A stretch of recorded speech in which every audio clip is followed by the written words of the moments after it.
There were a lot of eyes on the RB19 when it was first revealed on track in the Bahrain testing. Their livery reveal gave no clues to what they'd been doing in the off-season, which made everyone think they'd done something wild. That wasn't quite the case though, and the RB19 we've seen on track is definitely not a revolution, more an evolution. Today we're going to do a bit of a deep dive into what they revealed and why it's a bad sign for the coming season. Let's get going. Like I said in the intro, the RB19 is definitely an evolution, not a revolution.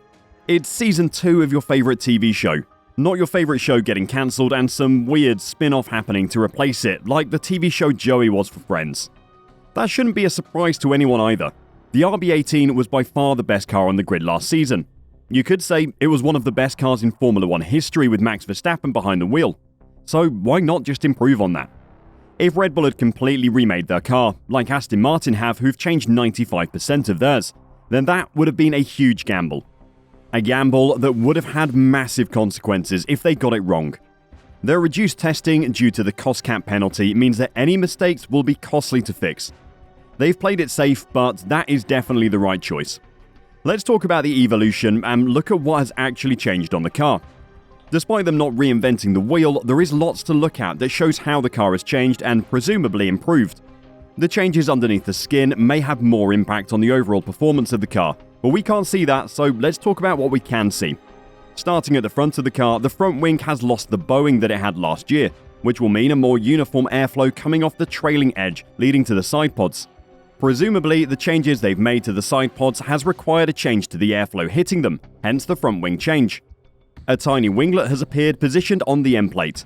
Because of how rigid the regulations are, the design window for these winglets is quite tight, but it's intriguing to note that 3 teams, including Mercedes and Haas, have already found a way to integrate them in their designs this season. The nose itself is a little wider and flatter at the front, where it supports the second element. Red Bull's nose doesn't extend to the first element, which is the lowest of the wing planes. It's likely that this is a lighter, structural solution for the front impact test. Anything to save weight is like gold dust on these cars. There is a good chance that Red Bull have a completely new chassis built from carbon fiber that's been laid in some new and innovative way that is lighter than normal, by a few kilos apparently, so they could be close to being underweight, meaning they can fit ballast to the chassis to help with car balance if need be. Moving backwards to the suspension, there are some minor changes to the angles of the wishbones. The changes will have been made to reduce the amount the car dives under braking. Stopping the ride height changing under braking, and therefore into corners, means the downforce produced by the car is more consistent, making it more predictable to drive. Again, nothing crazy, just another little improvement to help the overall performance of the car. In a sport of tiny percentages, these are the things that make a difference though. Carrying on our backward journey, we have every fan's favourite part, the side pods. The amount of talk about side pods has been incredible since the new regulations came in. A lot of that has been Mercedes' fault, but it is Red Bull's design that the grid has started to focus on. The exterior of the RB19, which was already form-fitting, has been shrink-wrapped around the internal components to help with aerodynamics. The packaging inside the side pods has been modified, with a smaller volume of the cooling system, which has made it possible to increase the channel between the lower profile of the sides and the floor. Basically, the undercut on the side pod is now incredibly aggressive. By reducing the volume of the radiators, their heat exchange will inevitably be reduced, so to keep the operating temperatures of the power unit under control, the gills at the base of the engine cover have been increased. While the side pods appear to be identical to last year's car at first sight, the refinement and aggressiveness here is indicative of the approach Red Bull has taken with the entire car. While many other teams spent the winter trying to construct their own versions of these side pods, Red Bull was able to advance the idea. The engine cover has a similar story, with Red Bull already using the taller, shelf-like adaptation during the previous season. One of the more intriguing parts of the RB19's design is the floor edge. It's one of the few parts of the car that has really been completely reworked. Red Bull and the rest of the grid have had to overcome the regulation changes lifting the outer edges of the floor. It's an area of the car that Red Bull appeared to understand very well last year, and its initial attempt to tackle the 2023 change looks very comprehensive. It has 2 small strips pulling airflow out from the front corner of the underfloor, where the multiple underfloor splitters turn aggressively outwards. This joins up with the air coming over the top of the floor edge from the front end, creating this really powerful flow that follows the floor edge between the rear tyres and onto the aero assembly at the back end of the car, creating loads of downforce.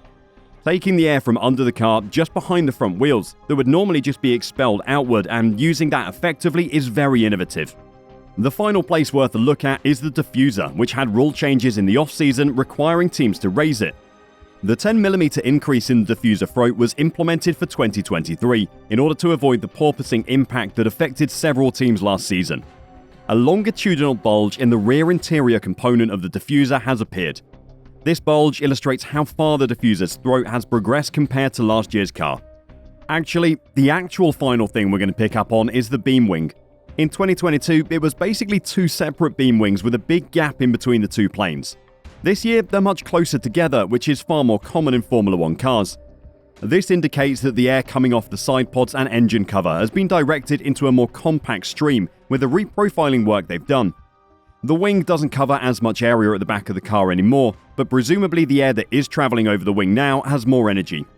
All these little tweaks and changes added together do make the RB19 into a completely new car, even if it is just an evolution of last year.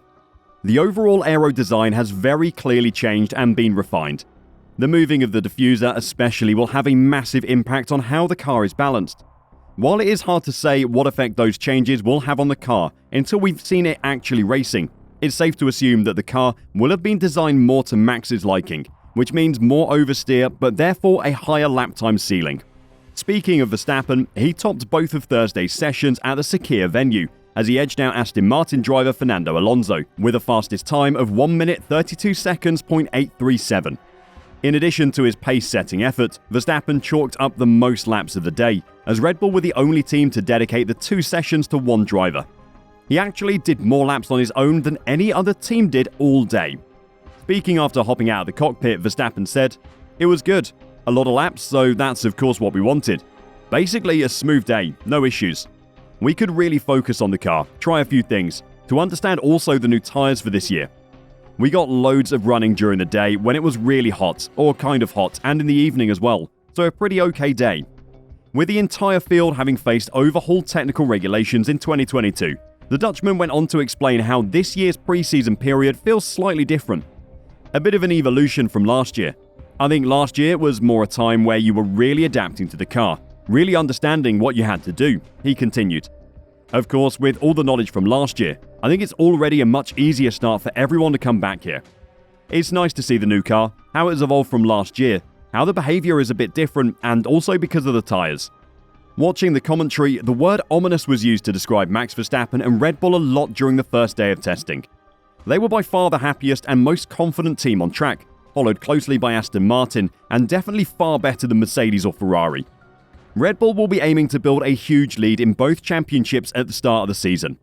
Their testing punishment means they won't be able to develop as much as the other teams, who then should be able to close the gap as the season goes on. Will they be able to close it fast enough though? Why don't you let us know your thoughts in the comments? We're hoping the rest of the grid can catch up and set up a blockbuster finish in both championships. While you're down there, don't forget to subscribe to get all the news as the new season begins. Until next time, drive safe and bye for now.